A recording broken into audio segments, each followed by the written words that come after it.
Hello friends, welcome back to around the globe Tamil. நீங்கள் நம்ம எங்கே வந்திருக்கோம்னு பார்த்தீங்கன்னா, ஆந்திராவில் நாராயணவரம் அப்படின்னு ஒரு இடத்துல ஸ்ரீ ஸ்ரீ ஸ்ரீ சுரக்காய சுவாமி ஜீவ சமாதி அப்படின்ற ஒரு இடத்துக்கு தான் வந்திருக்கோம். ஸோ இந்த இடத்த பற்றி நம்ம என்ன ஏதுன்னு சொல்லிட்டு நம்ம டீட்டெயிலாக பார்க்கலாம். ஸோ ஃபஸ்ட்டு வந்து சாமியை பற்றி தெரிஞ்சுக்கலாம். அதுக்கப்புறம் நம்ம வந்து இந்த கோவிலை சுற்றி நான் காமிக்கிறேன். ஸோ வாங்க வீடியோக்குள்ளே போகலாம்.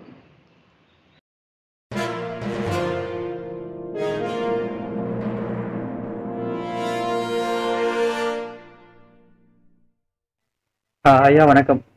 சித்தரை பற்றி சொல்லுங்கள், உங்களுக்கு தெரிஞ்சது. நீங்க பார்த்துக்கிட்டு இருக்கிறது சுரைக்காய் சுவாமி ஜீவ சமாதி. சாமி சமாதியாகி 121 வருஷமா 1902 சாமி சமாதி ஆனார். சுவாமி ராகவேந்திரா சாய்பாபா மாதிரி உயிரோடு உட்காந்துட்டு இருக்கிற இடம் சுவாமி சமாதி. மேல அவருடைய உருவத்துல சிலை வச்சிருக்காரு. சுவாமியா இது வரைக்கும் வாழ்ந்த காலம்ன்றது யாருக்கும் தெரியாது. எங்களுக்கு தெரிஞ்சு 202 வருஷம் வாழ்ந்திருக்காரு. 1700 1902 வரைக்கும். ஆனா அவர் பார்த்தவங்க பூரா வயசான ஒரு காலத்திலே பார்த்துருக்காங்க. 500-600 வருஷத்துக்கு மேலவே வாழ்ந்திருக்காரு. 5-6 தலைமுறை சேர்ந்தவங்க சுவாமியும் பார்த்துருக்காங்க. பார்த்தவங்க பூரா வயசானவர் போலதான் பார்த்துருக்காங்க. இளமையா பார்த்ததா யாரும் சொன்னது கிடையாது. சித்த வைத்தியர் சுவாமி. எங்க போனாலும் ஒரு ஓம குண்டத்தை எரிய போட்டு அதில் கிடைக்கிற சாம்பலை தான் மந்திரிச்சு கொடுப்பாரு. அந்த காலத்துல நோய்களுக்கெல்லாம் மருந்து மாதிரி. பில்லி சூனியம், உடல்நலம் சரியில்லாதவங்க, மனநலம் சரியில்லாதவங்க, பேய் பிடிச்சிட்டு இருக்கவங்க, குழந்தை இல்லாதவங்க, எந்த ஒரு குறையா இருந்தாலும் சுவாமிகிட்ட சொல்லி வேண்டிட்டாங்கன்னா அந்த ஓமகுண்டத்துல இருக்கிற சாம்பலை தான் மந்திரிச்சு கொடுப்பாரு. அதனால அவருடைய ஞாபகார்த்தமா அதை அணையாம இன்னைக்கும் 121 வருஷமா நாங்க அதை அணையாம எரிய விட்டுக்கிட்டு. சுரக்காடுறது சுவாமிக்கு திருவூர் மாதிரி, தட்டு மாதிரி. அந்த காலத்துல காஞ்சி போன சுரக்காய் குடுவையில தான் வீடு வீடாக போயிட்டு சாப்பாடு வாங்கி சாப்பிட்டுட்டு இருக்காரு. உண்மையான ஊர் பேர்லாம் அவர் யாருக்கிட்டையும் சொல்லிக்க விரும்பல. சொல்லாததுனால சுரக்காய் வச்சு சுத்திட்டு இருந்ததால நம்மளா வச்சுக்கிட்ட பேர் தான் இது சுரக்காய் சுவாமின்றது. இங்க கட்டி வச்சிருக்க சுரக்காய்கள்லாம் அவங்க மனக்குறைகள் எதுவாக இருந்தாலும் சுவாமி கிட்ட வேண்டிட்டு போவாங்க. நல்லபடியா நிறைவேறுச்சுன்னா சுவாமிக்கு அடுத்த முறை வரும்போது சுரக்காய் வந்து கட்டிட்டு போவாங்க. இது அவருடைய உயிரோடு உட்காந்துட்டு இருக்கிற ஜீவ சமாதி. நீங்க பார்த்துக்கிட்டு இருக்கிறது வெளியே கண்ணாடி கொண்டு வச்சிருக்கிறதெல்லாம் அவர் வச்சு யூஸ் பண்ணிட்டு இருந்த சுரக்காய் குடுவை, போட்டுட்டு இருந்த செருப்பு எல்லாம் அவருடைய ஞாபகமா பாதுகாப்பா வச்சிருக்கோம். இதுவும் அவர் இருக்கும்போது ஏற்றி வச்சுட்டு போனா அக்னி குண்டம் அது அவருடைய ஞாபகார்த்தமா அதை அணையாம இன்னைக்கும் எரிய விட்டுக்கிட்டு. ஒரு விசேஷமான நாள்னா அமாவாசை பௌர்ணமி நாள். நாளைக்கு அமாவாசை, நாளைக்கு பௌர்ணமின்னா இன்னைக்கு நைட்டு வரும். முந்தின நாள் நைட்டு வந்தீங்கன்னா அந்த ஹோமகுண்டத்துக்கு வேலி பூஜை நடக்கும். அந்த காலத்துல சித்தர்கள் நடத்துவாங்க இந்த நள்ளிரவு யாககுண்ட பூஜைன்னு. அந்த மாதிரி சுவாமி பண்ணிட்டு இருந்ததுனால அவருடைய ஞாபகார்த்தமா இன்னைக்கும் அதை நாங்கள் பண்ணிக்கிட்டு இருக்கோம். அந்த நாள்லாம் சென்னையில இருந்து தான் அதிக பேர் வருவாங்க. எத்தனை பேர் வந்தாலும் அத்தனை பேருக்கு இங்கேயே அன்னதானமும் நடக்கும். நைட்டு 9 மணிலேருந்து 12 மணி வரைக்கும் அந்த பூஜை நடக்கும். அந்த நைட்டு பூஜை பார்த்துட்டு அந்த 2 நாள் நைட்டு மட்டும் கோயிலில் வந்து தங்கிட்டு போவாங்க. அந்த 2 நாள் வந்து நைட்டு தங்குறவங்களுக்கு பேய் பிடிச்சிட்டு இருந்தாலும், வீட்டில் யாராவது செய்வனை செஞ்சு வச்சிருந்தாலும், எந்த ஒரு குறையா இருந்தாலும் நிவர்த்தி ஆகும்.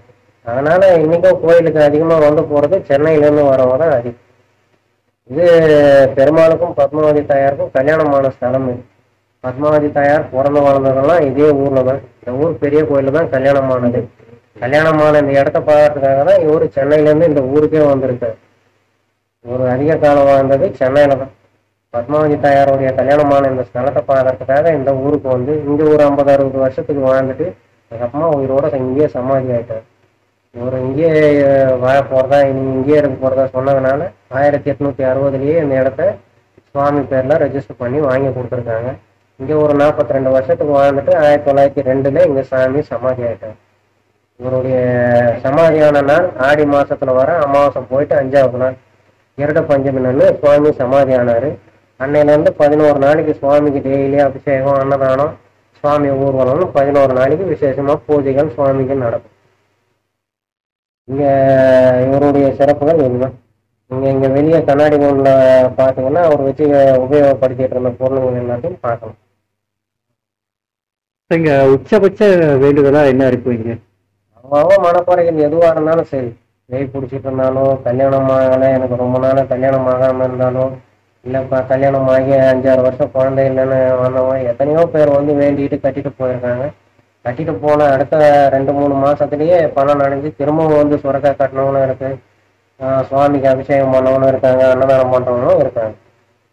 உங்களுடைய மனக்குறைகள் எதுவா இருந்தாலும் சரி, நீங்க எந்த அளவுக்கு முழு இதோட சுவாமி நம்பிட்டு கட்டிட்டு போறீங்களோ அந்த அளவுக்கு சீக்கிரமாவே அவரு உங்களுடைய பிரார்த்தனைகளை நிறைவேற்றி வைப்பார். இப்போ அதாவது வேண்டுதல் வேண்டிட்டு சுரக்காயை கட்டிடணும் ஒரு வாட்டி. ஸோ அதுக்கப்புறம் வேண்டுதல் நிறைவேறினதுக்கப்புறம் திரும்பவும் வந்து அடுத்த முறை வந்து சுவாமிக்கு அபிஷேகம் பண்ணுவாங்க, சுவாமிக்கு அன்னதானம் பண்ணுவாங்க. அவங்களால முடிஞ்ச அந்த ஓம குணங்களை கட்டைங்க வாங்கினது போட்டு போவாங்க. அவங்களால முடிஞ்சதை சுவாமிக்கு செஞ்சுட்டு போவாங்க. அன்னதான பிரியர் சுவாமி.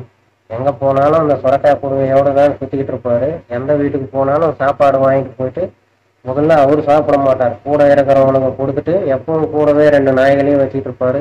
அந்த நாய்களுக்கும் போட்டுட்டு மிச்சம் மீதி என்ன இருக்கோ அதெல்லாம் சாப்பிடுவார். அவரு சாப்பிட்டுட்டு மீந்ததை கொடுக்க மாட்டார். முதல்ல அவரை நம்பி இருக்கிறவங்களுக்கு சாப்பாடை கொடுத்துட்டு மீந்ததை தான் இவரே சாப்பிடுவார். இப்போ இங்க ஒரு சுரக்காய் கம்பியில கட்டியிருக்கு, பின்னாடி கட்டையிலையும் சில சுரக்காய் கட்டியிருக்கு. ரெண்டுத்துக்கும் என்ன வித்தியாசம் அது? பின்னாடி அந்த எண்டில் கட்டியிருக்குல்ல, ஸோ அது அப்புறம் இங்க கம்பிலையும் சில இதெல்லாம் கட்டியிருக்காங்க. சுரக்காய் இந்த இடத்துல வந்து வேண்டுதல் அதிகமாகி போய் நிறைவேறுச்சுன்னா அதிகமாக கட்டுறதுக்கு இடம் இல்லாததுனால அந்த இடத்துல கம்பி ரெடி பண்ணி வச்சாங்க. சுரக்காய் காட்டுறதுக்கு இங்க இடம் பத்தலை அப்படின்றதுக்காக ரெடி பண்ணி வச்சது.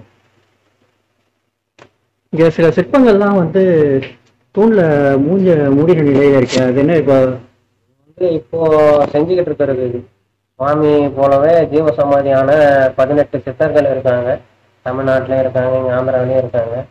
இந்த போகர், இந்த மாதிரி திருமூலர், இந்த மாதிரி ஜீவசமாதியான சித்தர்களுடைய சிலைகளை இப்போதான் ரெடி பண்ணிட்டு இருக்காங்க. இது ஆடி மாசத்துல வர அமாவாசை போயிட்டு 5ஆவது நாள் சுவாமி சமாதியான நாள் கோயில் கும்பாபிஷேகம் பண்ணி ஓப்பன் பண்றத பேசியிருக்காங்க. அது இப்போதான் ரெடி ஆகிடும். வர ஆடி மாசத்துல இப்போ கும்பாபிஷேகம் வந்து விசேஷமா நடக்கும். கும்பாபிஷேகம் இங்க கோயில விசேஷமா நடக்கும். அதுக்கு இங்க இப்போதைக்கு வேலை நடந்துகிட்டு இருக்கு. சுவாமி போலவே ஜீவசமாதியானவங்க எத்தனை சித்தர்கள் இருக்காங்களோ அந்த மாதிரி 18 சித்தர்களும் என்ட்ரன்ஸ்ல வர வழியில தத்தாத்திரேயர்கள் 7 பேருடைய சிலைகளும் வச்சிருக்காங்க. இந்த அம்பாவை பத்தி சொல்லுங்க ஐயா. நம்ம இதே ஊர்ல பிறந்து வளர்ந்தவங்க தான். சுவாமி சென்னையில இருந்து வந்து இந்த ஊர்ல சித்த வைத்தியம் செய்யும் போது சுவாமி கூட இருந்து அவங்களால முடிஞ்ச உதவிகளை பண்ணிட்டு இருந்தாங்க. இந்த அம்மா 1930 காலமான பிறகு இதே இடத்துல அடக்கம் பண்ணிட்டு சுவாமியோடைய ஞாபகார்த்தமா இந்த அம்மாவுக்கு இங்கே சமாதி பண்ணி வச்சிருக்கோம். சுவாமி சமாதி மேல செலவு வச்சிருக்கோம். சுவாமி சமாதியான டேட்டு இங்க. இந்த அம்மா அப்படி என்ன பண்ணாங்க சார்? சாமி பக்கத்துலயே வந்து ஜீவசமாதி ஆகிட்டு அந்த சிலை வைக்கிற அளவுக்கு. இந்த அம்மாவுக்கும் வந்து சில சக்திகள் இருக்கு. இந்த காலத்துல வந்து மனசுல நினைக்கிறத சொல்ற அளவுக்கு இந்த அம்மாவுக்கும் இருக்கு. அதாவது அவங்க மனக்குறையோட வந்து உக்காந்தாங்கன்னா கேட்காமையே அவங்க மனசுல இருக்கிறது என்னவோ அந்த விஷயத்த தெரிஞ்சுக்கிட்டு அதுக்குண்டான தீர்வுகளை சொல்ற அளவுக்கு சக்தியும் இந்த அம்மாவுக்கு இருந்திருக்கு. இவங்க சுவாமி கூடவே இருந்து சுத்திட்டு இருந்ததுனால இந்த அம்மாவுக்கும் அந்த சக்தி இருக்கு. இந்த அம்மா சமாதி ஆகும் போது இதே இடத்துல அடக்கம் பண்ணிட்டு சுவாமியோடைய ஞாபகார்த்தமா இந்த அம்மாவுக்கும் இங்கே சமாதி பண்ணி வச்சிருக்காங்க. குடும்பங்கள்னு இருந்தது. அதுக்கப்புறமா குடும்பத்தெல்லாம் பிரிஞ்சுட்டு தனியா துறவியா வந்தவங்க இவங்க. இவங்களுடைய பேரம் பேத்திங்க இப்பவும் இந்த பக்கத்து ஊர்ல இருக்காங்க. அவங்க அதிகம் இங்க வரது கிடையாது. இந்த அம்மாவுக்குன்னு சொல்லிட்டு தனியா இப்போ சித்தரையாக்கு இருக்கிற மாதிரி இவங்களுக்கு ஏதாவது தனி வேண்டுதல் அந்த மாதிரி ஏதாவது இருக்கா? அதெல்லாம் எதுவும் கிடையாது. சொல்லுங்க. இந்த இது சுரக்காய் சுவாமி ஆத்மலிங்கம். சுவாமி சென்னையில தான் ரொம்ப காலம் வாழ்ந்துட்டு இருந்தாரு. இந்த ஊருக்கு வந்து இங்க முதல்ல உட்கார்ந்த இடம் இதுதான். ஒரு சிவன் பக்தர். எங்க போனாலும் சிவனை வச்சுதான் வழிபடுவாரு. சிவன் முன்னாடி தான் உட்காந்து தவம் பண்ணிட்டு இருப்பாரு. அந்த மாதிரி இந்த ஊருக்கு வந்து முதல்ல உட்காந்து சிவனை வச்சு வழிபட்ட இடம் இதுதான். சமாதியான இடம் அந்த இடம். சிவனை வச்சு வழிபட்டது இந்த இடம் தான். இவரு சிவன் பக்தர். இப்போ வரவங்க ஏன் சாமிக்கு நாமம் போட்டிருக்கீங்கன்னு தான் கேட்பாங்க. இவரு சென்னையில வாழ்ந்துட்டு இருக்கும் போது விபூதியத்தான் வச்சுக்கிட்டு இருந்திருக்காரு. இந்த ஊருக்கு வந்து பெருமாள் வழிபட்டதுனால அதுக்காக நாமம் போட்டுட்டு இருந்தாரு. அதனால சமாதியான பிறகு நாங்களும் நாமமே போட்டுருக்கோம்.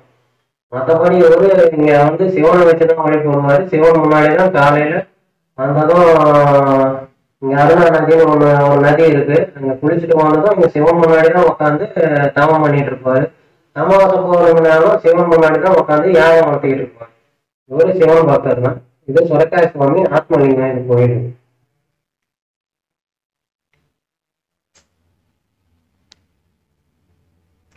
இப்போ இந்த லிங்கம் வந்து அவரா பிரதிஷ்டை பண்ணதா இல்ல சுயம்புவா இருந்ததா இந்த இடத்துல? இல்ல அவரா. நீங்க சொன்ன ஒரு நதி சொன்னீங்கல்ல, அது எங்கே இருக்குது? இது கோயிலுக்கு அடுப்புல இருக்குது. இப்போ அருணா நதின்றது. அது இப்போதைக்கு தண்ணி எதுவும் கிடையாது. மழைக்காலங்கள்ல அதிகமா மழை இருக்கும்போது அங்க தண்ணி அதிகமா போகும். இப்போ அங்க தண்ணி கிடையாது. அப்போ அந்த காலத்துல சுவாமி வாழ்ந்த காலத்துல அது அருவியா ஓடிட்டு இருந்தது. இப்போ இருக்கிற இது வந்து அந்த தண்ணி மட்டும் வற்றி போச்சு. ஓகே, ரொம்ப நன்றிங்க.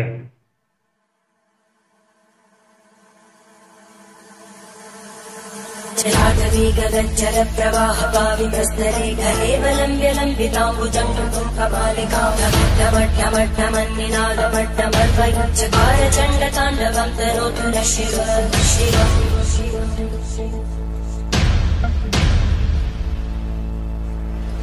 जटाकटाः सम्भ्रमब्धमन्मलिन्दगज्जरीतिरोलवीचि वल्लरी विराजमानमोहरज्जगज्जगज्ज्वलल्ललाटकट्टभावके किशोरचन्द्रशेखरे रतिक्षरम्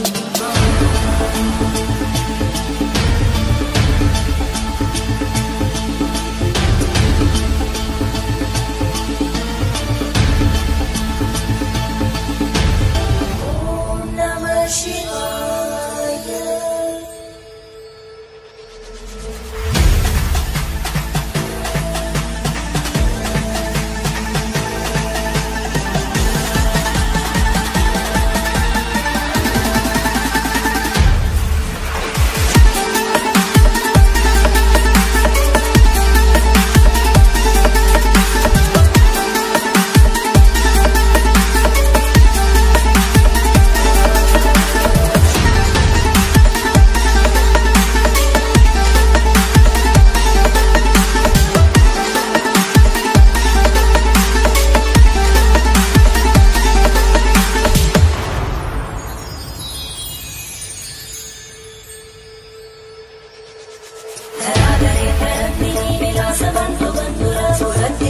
संतति प्रमोदमानमानसे कृपाकटाक्षतोरणी निरुद्धदुर्धरापदि क्वचित् दिगम्बरे मनोविनोदमेतु वस्तुनि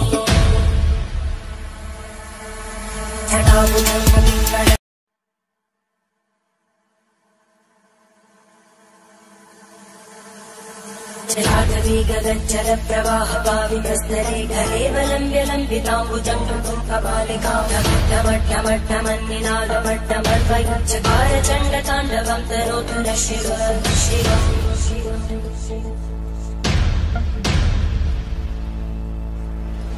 जटाकटाः सम्भ्रमब्धमन्मलिन्दगज्जरीतिरोलवीचि वल्लरी विराजमानमोहरज्जगज्जगज्ज्वलल्ललाटकट्टभावके किशोरचन्द्रशेखरे रतिक्षरम्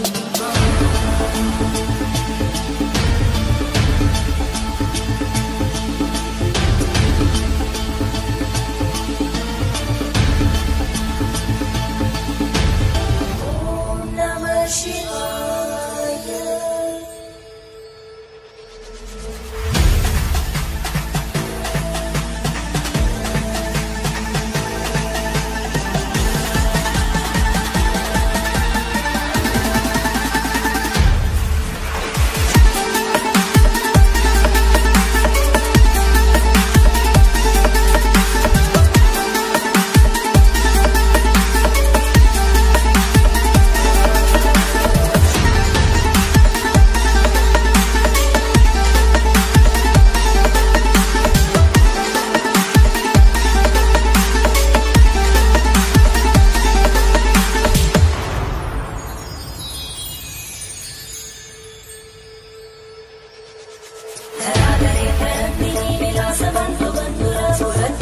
संतति प्रमोदमानमानसे कृपाकटाक्षतोरणी निरुद्धदुर्धरापदि क्वचित् दिगम्बरे मनोविनोदमेतु वस्तुनि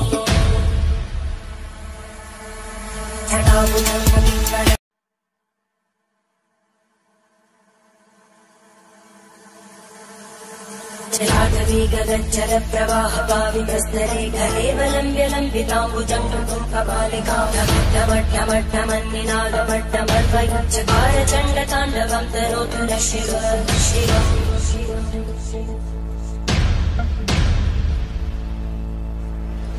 जटाकटाः सम्भ्रमब्ध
सन्तति प्रमोदमान मानसे कृपाकटाक्षतोरणी निरुद्ध दुर्धरापदि क्वचित् दिगम्बरे मनो विनोदमेतु वस्तुनि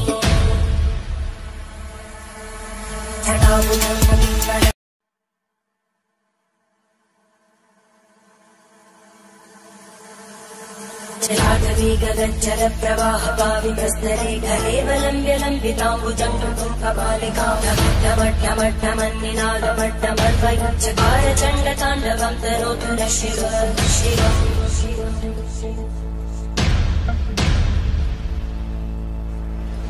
जटाकटाः सम्भ्रमब्धमन्निलिम्पगज्जरी तिरोलवीचि वल्लरी विराजमानमोदरज्ज्वलल्लला